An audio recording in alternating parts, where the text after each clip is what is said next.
Welcome to Learn Sword and Typing with Vikas sir. The Hindu editorial dictation heading is a stinging indictment.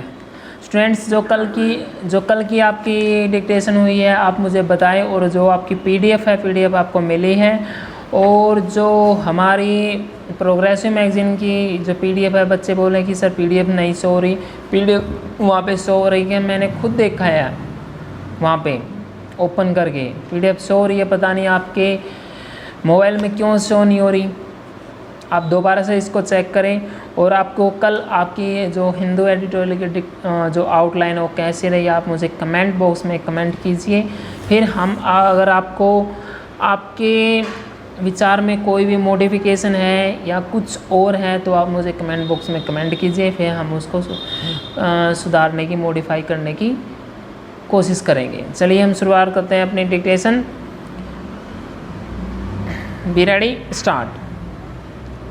The acquittal of 121 tribals by a national investigation agency court who were wrongfully held responsible for the deaths of 25 Central Reserve Police Force jawan in a Mayoist-led ambush in Burkapal, Sukma district, Chhattisgarh in 2017 would have come as a huge relief for them. The tribals were held under the Draconian Unlawful Activities Prevention Act, and the fact that the court held that there was little evidence that the tribals had any association with the proscribed Mayoists should be a pointer to the utter failure of the law enforcement agencies in their response to the massacre. Stop. While justice had definitely been done to the innocent villagers, their prolonged incarceration would have clearly upended their lives and those of their dependents. The tribals who had been arrested and kept in jail for 5 years had been denied bail in the past by the NIA court and the Chhattisgarh High Court. Clearly, in what seems to be a dubious trend in such cases in conflict-ridden Chhattisgarh and beyond, the imposition of the draconian UAPAI without sufficient proof has resulted in this situation. A central lawyer also claimed that the police investigation was poorly done, with the injured Central Reserve Police Force commandos not being made witnesses before the tribal people were arrested, lending credence to the fact that the apprehended people had been made scapegoats. Next paragraph.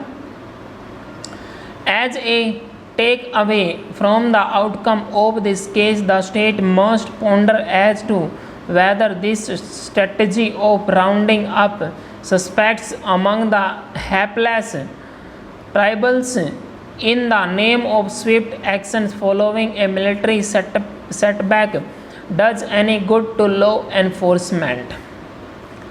The clearest way to defeat the Maoist insurgency of any political movement based on violence and motivated by disenchantment with the state is to uphold the rule of law and to win support among the people who the insurgents claim to be fighting for.